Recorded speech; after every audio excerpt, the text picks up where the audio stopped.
தேவனே என்னை பாருங்கள், என் பாவங்கள் தம்மை வாங்கிக் கொள்ளுங்கள்.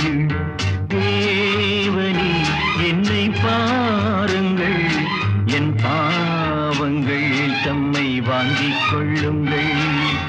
ஆயிரம் நன்மை தீமைகள் நாங்கள் செய்கின்றோம், நீங்கள் அறிவீர், மன்னித்தருள்வீர். Oh my Lord, pardon me.